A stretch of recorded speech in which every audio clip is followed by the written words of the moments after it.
Malam episode 80. Nathan membawakan beberapa makanan ke kamar. Dia menyerahkan makanan itu ke istrinya dengan meletakkan di depan istrinya. "Makanlah," ujarnya. Tanpa harus menunggu Putri langsung melahap makanan itu. Hal itu membuat Nathan tersenyum. "Nafsu makanmu sekarang beda," ujar Nathan sembari duduk di kasur depan istrinya. "Nggak tahu. Pokoknya bawaannya lapar terus," sahutnya dan kemudian diam. Dia meletakkan cake itu kembali ke piring. "Kenapa diletakkan lagi? Itu kan belum habis," ujar Nathan melihat cake yang dimakan istrinya masih setengah. Putri menghembuskan nafasnya secara kasar sembari menggelengkan kepalanya. "Ayo habiskan, biar kakimu cepat sembuh," ujar Nathan. "Apa hubungannya cake ini dengan kaki?" gerutu Putri. "Aku tidak tahu, tapi ibu-ibu suka mengatakan itu kepada anaknya," jelas Nathan. "Anak? Jadi kamu menganggapku anakmu?" protes Putri. "Ya tidak, aku hanya menjelaskan saja. Mana mungkin aku menganggapmu anakku. Malah aku menganggapmu..." Nathan tidak melanjutkan kalimatnya. "Kenapa berhenti? Ayo lanjutkan, menganggap apa?" desak Putri yang sangat berharap suaminya mengatakan kata-kata cinta yang akan membuatnya mengungkapkan perasaannya. "Sudah, cepat makan," titah Nathan mengalihkan pembicaraan. Tiba-tiba pintu kamar diketuk. Nathan membuka pintu kamar dan melihat ada Tari dan Andre di depan pintu. "Boleh saya masuk?" tanya Tari. Nathan menganggukkan kepalanya dan mempersilahkan iparnya masuk, diikuti Andre. Tari menggerakkan kepalanya dengan menunjukkan ke arah kamar mandi. Putri membalas dengan anggukan kepala. Dan syukurnya kedua pria itu tidak mengerti dengan bahasa isyarat yang digunakan saudari kembar itu. Putri berusaha beranjak dari tempat tidur. "Mau kemana?" Nathan langsung menghampiri istrinya. "Mau ke kamar mandi," saut Putri, dan Nathan langsung membopong tubuh istrinya ke dalam kamar mandi. "Tinggalkan aku sendiri," ujar Putri ketika berada di dalam kamar mandi. "Apa kamu yakin?" tanya Nathan khawatir istrinya membutuhkan bantuannya. Bisa panggilkan Tari," ujarnya. Nathan menganggukkan kepalanya. Dia keluar dari kamar mandi dan menyuruh Tari masuk ke dalam kamar mandi untuk menemani istrinya. Tinggallah kedua pria di dalam kamar. Nathan melirik asistennya. "Kenapa kamu dari tadi terus tersenyum?" Nathan penasaran. "Sepertinya keputusanku untuk menikah tepat," sahutnya. "Apa maksudmu?" Nathan bingung. "Aku tadi dapat merasakan besarnya..." Andre tidak melanjutkan kata-katanya. "Kenapa diam?" "Mana mungkin aku mengatakan besar dada Tari. Dia kan sudah pernah tidur dengan Tari. Bisa-bisa nanti dia teringat kembali tubuh Tari," batinnya. Sementara itu di dalam kamar mandi, Tari memberikan tespek yang dibelinya ke Putri. Adiknya langsung melakukan seperti petunjuk yang ada di kotak tespek. Setelah selesai mengetes air seni dengan alat tespek, Putri menunjukkan alat itu ke saudarinya. "Lihat, garisnya hanya satu," ujar Putri sembari meletakkan tespek di samping wastafel kamar mandi. Tari melihat benda itu, tapi tiba-tiba dia teriak. Kedua pria yang ada di kamar mendengarkan itu, dan kedua pria itu langsung mengetuk pintu kamar mandi. "Putri, ada apa?" teriak Nathan. "Tari!" teriak Andre. Tari dan Putri menatap tespek yang ada di samping wastafel kamar mandi. "Kamu hamil!" teriak Tari senang. Tapi Putri buru-buru menutup mulut saudarinya dengan telapak tangannya. "Putri!" teriak Nathan sembari menggedor pintu kamar mandi. "Tari, ada apa?" teriak Andre yang khawatir terjadi sesuatu di antara saudari kembar itu. "Jangan bilang siapapun tentang ini," titah Putri pelan. "Tapi kenapa? Ini kabar bahagia." Tari bingung. "Kamu sudah tahu alasannya. Aku tidak akan mengatakan kepadanya karena dia tidak mencintaiku," jelasnya lagi. Tari mendengus kesal sembari menggelengkan kepalanya. "Kamu salah, Putri. Nathan itu sangat mencintaimu. Aku saja bisa melihatnya. Perlakuannya kepadamu beda. Dia membopongmu dari kebun teh sampai sini.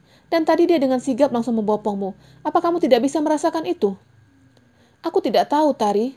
Selama dia tidak menyatakan perasaannya kepadaku, maka aku tetap menganggapnya tidak mencintaiku," ujarnya bingung.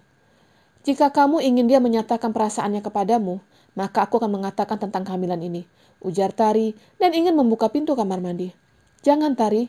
Biarkan dia tahu sendiri," ujar Putri menahan saudarinya. "Bagaimana dia mau tahu? Ketika sampai di kota, dia akan menceraikanmu.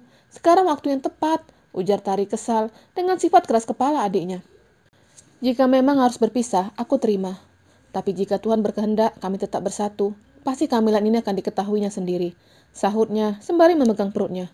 "Terserah kamu, aku angkat tangan," ujar Tari dan membuka pintu kamar mandi. "Apa yang terjadi?" tanya kedua pria itu. Tari menggelengkan kepalanya sembari melirik Putri. "Ada apa, Putri?" tanya Nathan menghampiri istrinya. Ada kecoa," sahutnya sembari pelan-pelan mengambil tespek yang ada di wastafel kamar mandi. Dia menyembunyikan di balik badannya.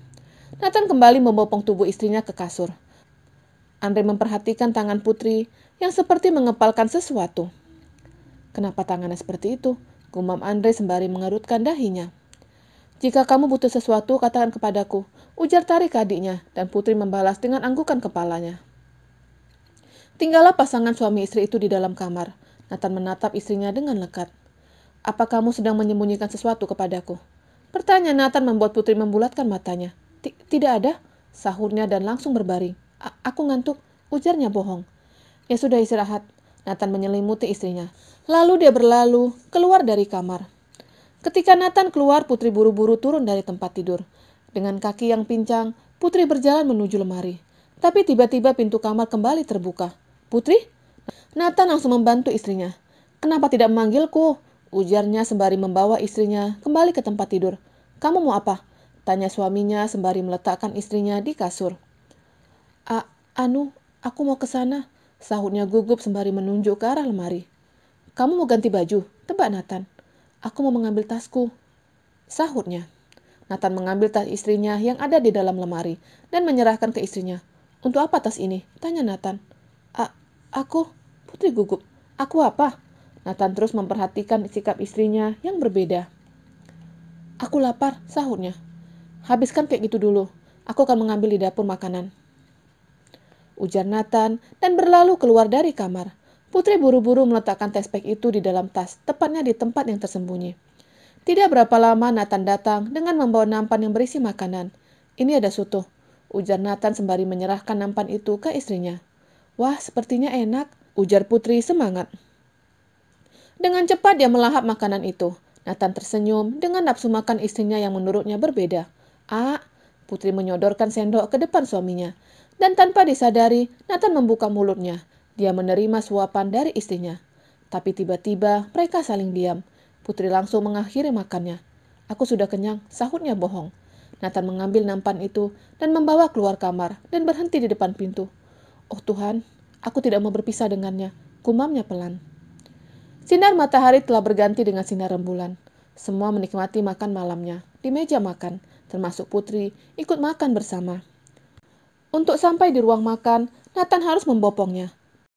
Padahal Putri bisa berjalan, walaupun sedikit pincang. Tapi Nathan terlalu khawatir dan tidak mengizinkan istrinya untuk banyak jalan. Bagaimana kondisi kamu? Tanya Ibu Siska. Jauh lebih baik, Bu, sahutnya. Oh syukurlah, sahut Ibu Siska sembari menyantap makanannya. Semua makan dengan sangat lahap, termasuk Putri juga sangat lahap. Tapi tiba-tiba dia merasa mual. Putri beranjak dari kursi makan. Ada apa Putri? Tanya Ibu Siska. Putri tidak menjawab. Dia berusaha berjalan sendiri, tapi Nathan kembali membopong istrinya. Mau kemana? Tanya Nathan. Ke kamar mandi, sahutnya sembari menutup mulutnya dengan tangannya. Nathan membawa kembali istrinya ke dalam kamar mandi yang ada di kamar. Ketika sampai di dalam kamar mandi, Putri menumpahkan makanan yang baru saja dimakannya. Putri, kamu kenapa? Nathan panik. Tapi dia terus mengusap punggung istrinya. Nathan, bawa aku kembali ke kasur, ujarnya pelan. Nathan buru-buru membopong istrinya dan meletakkan di kasur. Kenapa, Putri? Kita periksa ke dokter, ujar Nathan. Enggak perlu, aku hanya masuk angin saja, sahutnya. Ya sudah, aku akan mencari obatnya. Nathan keluar dari kamar dan menemui Ibu Siska. Kenapa, Putri? Tanya Ibu Siska. Putri muntah-muntah. Sepertinya dia masuk angin, sahut Nathan. Tari langsung menolehkan kepalanya dengan cepat. Dia bukan masuk angin, tapi itu bawaan orang yang sedang mengandung, batin Tari. Ya ampun, kasihan. Pasti dia belum beradaptasi dengan udara di sini yang sejuk, ujar Ibu Siska dan meminta pelayan membuatkan air jahe untuk Putri. Nathan membawa air jahe itu dan menyerahkan ke istrinya. Apa ini? Tanyanya sembari menunjuk ke arah gelas yang ada di hadapannya. Air jahe. Putri mencium aroma dari gelas itu. Wek. Putri merasa mual kembali. Singkirkan minuman ini, aku tidak mau, ujarnya. Tapi ini obatnya, sahut Nathan sembari tetap menyodorkan minuman itu ke hadapan istrinya. Aku nggak mau. Kamu saja yang minum, sahut Putri. Yang sakit kamu. Kenapa aku yang minum? Ujar Nathan sembari mencium aroma jahe yang ada di dalam gelas itu. Dia langsung menutup hidungnya dengan jarinya. Ya makanya jangan paksa aku minum, sahut Putri. Tapi kamu sakit, jadi harus minum. Kalau tidak minum, nanti kamu muntah lagi, gerutu Nathan. Aku tidak sakit, sahut Putri. Kamu bilang tidak sakit. Muntah-muntah tadi apa? Serunya marah. Tari dan Andre yang telah selesai makan dan sekarang berada di depan pintu dapat mendengarkan perdebatan pasangan itu. Berantem lagi, gerutu Andre. Tanpa harus menunggu, Tari langsung membuka pintu kamar itu. Putri, kamu tidak apa-apa? Tanyanya. Putri menggelengkan kepalanya. Suruh dia minum ini, titahnya ke Tari sembari menunjuk gelas yang ada di tangannya. Aku tidak mau, aromanya membuatku mual, saut Putri. Sepertinya tidak perlu, nanti mualnya akan hilang dengan sendirinya. Bela Tari yang mengerti tentang hormon orang hamil. Kalian sama saja, gerutu Nathan dan berlalu keluar kamar. Putri, lama-lama Nathan curiga. Kamu harus mengatakan kepadanya, ujar Tari. Aku nggak mau, sahutnya ketus. Ah, dasar keras kepala. Tari keluar dari kamar itu, meninggalkan adiknya seorang diri. Andre dan Nathan sedang mengobrol di beranda depan dengan secangkir kopi di tangan mereka. Dia benar-benar keras kepala, ujar Nathan. Sama denganmu, saut Andre sembari menyeruput kopinya. Aku tadi melihat Putri memegang sesuatu, ujar Andre. Apa maksudmu? Nathan bingung. Tadi, ketika di kamar mandi, aku melihat Putri mengambil sesuatu di atas wastafel kamar mandi dan menyembunyikan di belakang badannya. Jelas Andre. Apa yang disembunyikannya dariku? Nathan menatap asistennya. Andre mengedikkan bahunya. Cari tahu, titah Nathan. Ke siapa? Tanya Andre bingung. Ke calon istrimu. Sahutnya dan berlalu masuk ke dalam rumah. Andre ikut masuk dan bedanya dia mencari Tari. Dia mengetuk pintu kamar calon istrinya. Ya Andre, ujar Tari yang tengah berdiri di depan pintu. Boleh aku masuk? Tanyanya. Tari menganggukkan kepalanya dan mempersilahkan pria yang akan menjadi suaminya untuk masuk. Andre melihat kebaya yang ada di atas tempat tidur. Apa ada masalah dengan kebaya ini? Tanyanya sembari menunjuk ke arah kebaya. Tidak ada. Aku hanya masih belum yakin akan menikah, sahutnya jujur. Apa kamu ragu denganku? Andre menatap wanita cantik yang ada di depannya. Aku tidak tahu. Hanya saja aku khawatir kamu akan mengungkit masa laluku, sahutnya jujur. Tanpa disadarinya, Andre memegang kedua tangan Tari. Aku sudah mengatakan kepadamu, kalau aku telah mengubur masa lalumu. Begitupun denganmu, kuburlah masa lalumu, ujar Andre. Tari melihat tangannya yang sedang dipegang Andre. Pria itu sadar dan langsung melepaskan tangannya dari tangan calon istrinya. Kamu datang ke sini, apa hanya ingin menanyakan itu? Atau ada yang lain? Tanya Tari. Aku mau tanya, apa yang sedang disembunyikan Putri? Tari langsung membulatkan matanya dan menggelengkan kepalanya. Aku tidak tahu, sahutnya gugup. Jangan bohong, Tari. Aku tahu, kamu dan Putri sedang merahasiakan sesuatu dari kami, ujar Andre. Bersambung.